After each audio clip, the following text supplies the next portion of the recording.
Welcome to online class 8th। आज का topic है एक चर वाले रैखिक समीकरण लीनियर इक्वेशन। जैसे कि कक्षा 6 और 7 में पूर्व कक्षा में हम लोगों ने पढ़ा है, जैसे आप लोगों ने पढ़ा है कि बीजीय व्यंजक, पद और बीजीय व्यंजकों के प्रकार से संबंधित ये सारी चीज़ें जानकारी हमने प्राप्त किया था।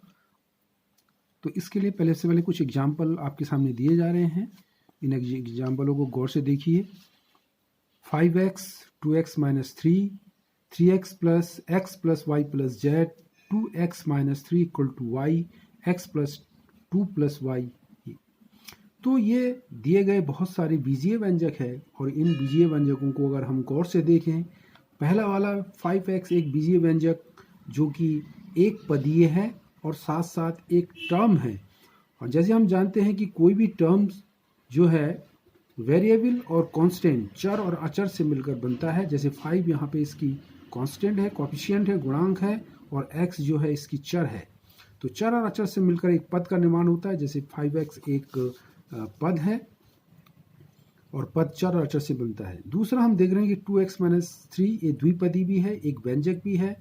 तीसरे में है x plus Y plus Z, ये भी एक त्रिपदीय 3 पद है और साथ साथ एक व्यंजक है। ये एल्जेब्रिक एक्सप्रेशन है।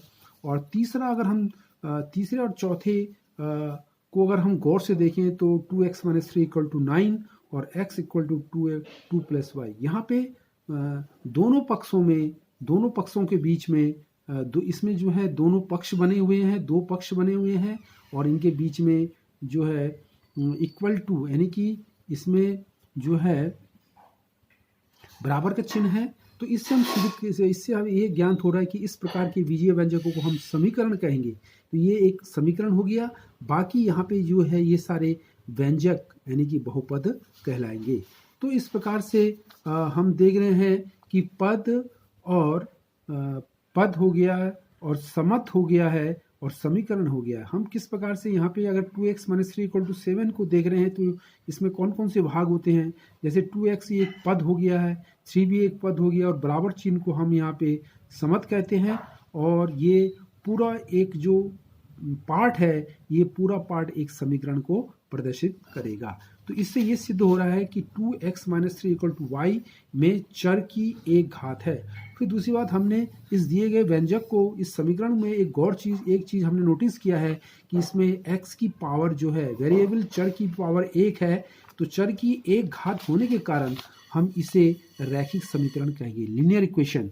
रैखिक समीकरण किसे कहेंगे? दिए गए समीकरण में अगर x की घात 1 है, x की अधिकतम घात 1 है, तो हम उसे इस प्रकार के समीकरण को रैखिक समीकरण कहेंगे। अब इसी प्रकार यहाँ पे कुछ अन्य उदाहरण भी दिए गए हैं। अन्य उदाहरण जैसे यहाँ पे उदाहरण दिए गए हैं, X square plus 1 equal to 3, X की घात 3 प्लस 2x इक्वल टू 3।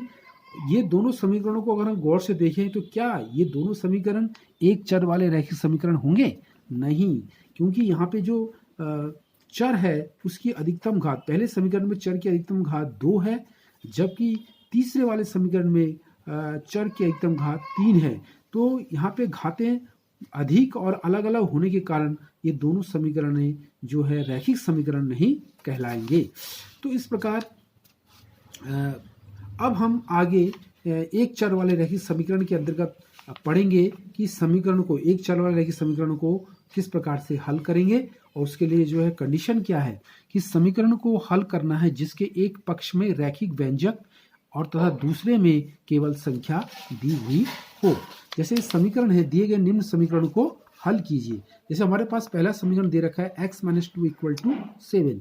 तो इसमें जो चर है x है, इसकी वैल्यू निकालनी है। तो इसकी वैल्यू निकालने के लिए तरीके हैं कि इसके साथ जो संख्या है उस संख्या को हम चेंज कर देंगे, दूसरी तरफ ले जाएंगे ताकि x की वैल्यू हम निकाल सके। तो इसके लिए 2 तरीका है, या फिर हम -2 को पक्षांतर कर देंगे। यहाँ पे हम लिखेंगे कि -2 का पक्षांतर करने पर, साइड चेंज, पक्षांतर करने पर जो है संख्या का चिन्ह भी बदल जाता है। ये बीजगणितीय नियम है कि जब भी हम पक्षांतर करते हैं, दूसरे तरफ ले जाते हैं, तो उस संख्या का चिन्ह बदल जाता है। यानी कि x इक्वल टू 2 उधर जाएगा तो 7 तो अपने स्थान पे है टू उधर जाके प्लस टू हो जाएगा, माइनस था तो प्लस टू हो जाएगा, तो x बराबर 9 आ जाएगा। तो इस प्रकार जो हमारे वेरिएबल x है उसका जो हल किया हमने तो x बराबर 9 आ गया है। वैसे भी देखिए समीकरण संतुष्ट हो रहा है कि नहीं। अगर x के स्थान पे अगर हम 9 रखते हैं तो 9 में से 2 गया 7 7 आ रहा है, तो इसका मतलब हमारा ये हल है बिल्कुल सही है। x बराबर 9 के लिए समीकरण बिल्कुल संतुष्ट हो रहा है। अब हमारे पास कुछ अलग प्रकार के फिर रैखिक समीकरण है t/5 इक्वल टू 10। ये कुछ अलग तरीके से दिया गया है कि इसको हल कैसे करेंगे। तो समीकरणों को, रैखिक समीकरणों को हल करने के तरीका पक्षांतर जैसे हमने ऊपर किया है, और ऐसे कंडीशंस में हमारा जो कौन से नियम का लागू करेंगे, जैसे t/5 इक्वल टू 10। अब हम यहाँ पे ऐसा करेंगे कि इसका भी हर बना देंगे, तो ये दो भिन्न बन गया। तो दो भिन्नों के बीच में जब बराबर का चिन्ह होता है, इसको हम या तो वज्र गुणा की सहायता से हल करते हैं या फिर क्या करते हैं कि इसमें दोनों तरफ 5 से गुणा करेंगे। तो पहला फर्स्ट मेथड हम जो है पहले विधि का प्रयोग करते हैं। जो भी विधि आपको सही लगे उस विधि का प्रयोग करेंगे। पहले विधि में हम ये करेंगे कि दोनों तरफ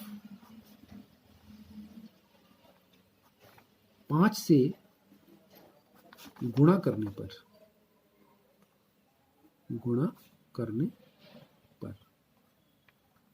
हम जब दोनों तरफ गुणा कर रहे हैं तो देख रहे हैं कि क्या आ रहा है। जब हमने गुणा किया तो गुणा करने के बाद हम यहाँ पे हम देख रहे हैं कि हम जो है हमने 5 से गुणा किया t/5 में, और इधर 10 में हमने 5 से गुणा कर दिया। तो एक 5 से दूसरे 5 कट जाएगा तो केवल t बचेगा। तो t बराबर 10 पंजे 50। एक तरीका ये है।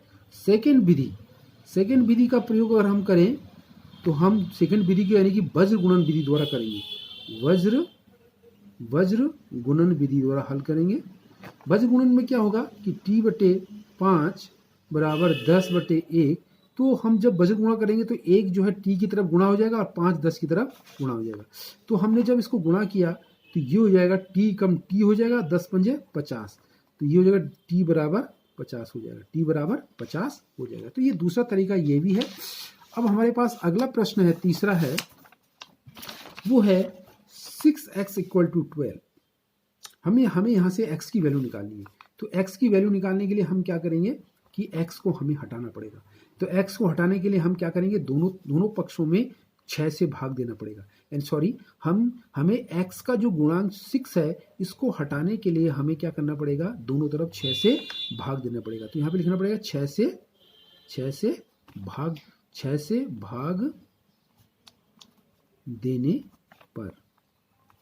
से भाग देने पर दोनों पक्षों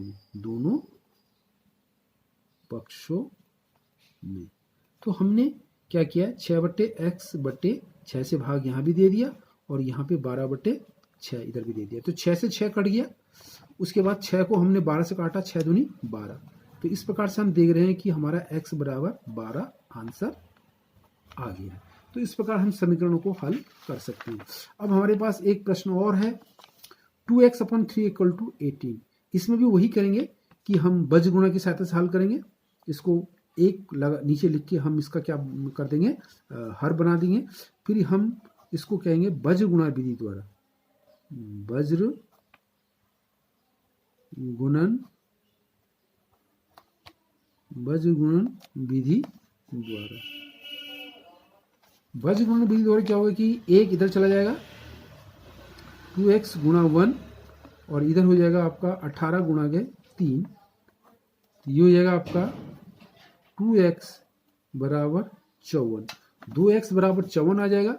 फिर हमें यहाँ पे x के साथ, जैसे हमने इससे पहले भी किया था, x के साथ यहाँ पे 2 है, इस 2 को हटाने के लिए हम 2 से भाग देंगे दोनों तरफ।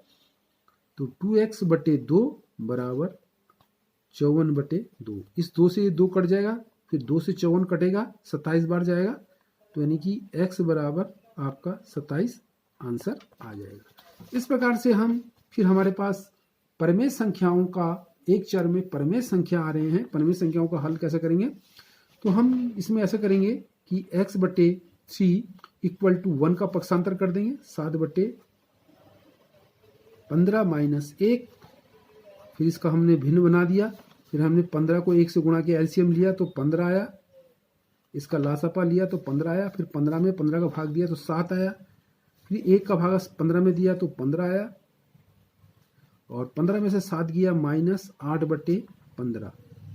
तो हमने इस तरफ दाएं तरफ हल किया तो x/3 बराबर -8/15 आया। अब इसको आगे हल करने के लिए हम फिर वही कहा कि अगर दो भिन्नों के बीच में बराबर का चिन्ह आता है तो बज गुणा विधि दोहराएंगे। 15 को x से गुणा करेंगे और 3 को 8 से गुणा करेंगे। बज गुणा विधि द्वारा करेंगे इसको तो ये हो जाएगा 15 गुणा x बराबर ये हो जाएगा -8 गुणा गए 3। फिर ये हो जाएगा आपका 15x बराबर -24, x बराबर -24/15 हो जाएगा।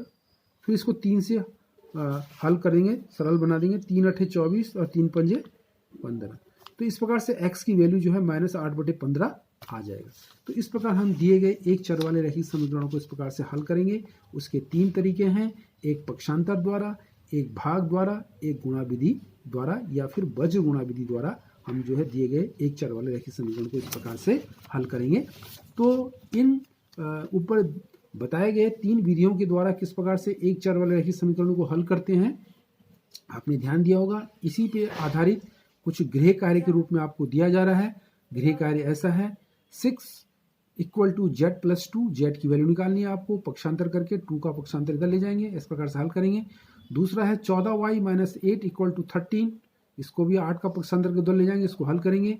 तीसरा है 17 + 6p = 9, उसके बाद 4 है y + 3 = 10, उसके बाद 5वां नंबर है 1.6 = y/1.5, 6 है x/3 + 5/2 बराबर -3/2। पहले 5/2 का पक्षांतर करके उधर ले जाएंगे, फिर 2 भिन्नों के जोड़ से इसको निकालेंगे। फिर इसमें भी हम 15/4 को उस तरफ ले जाएंगे, फिर सॉल्व करेंगे, इस प्रकार से x की वैल्यू निकालेंगे। आशा करते हैं कि आपको समझ में आया। अगर किसी भी प्रकार की कोई समस्या आती है तो आप ग्रुप में आवश्यक रूप से जो है अपनी समस्या को बताएंगे। Okay, thanks.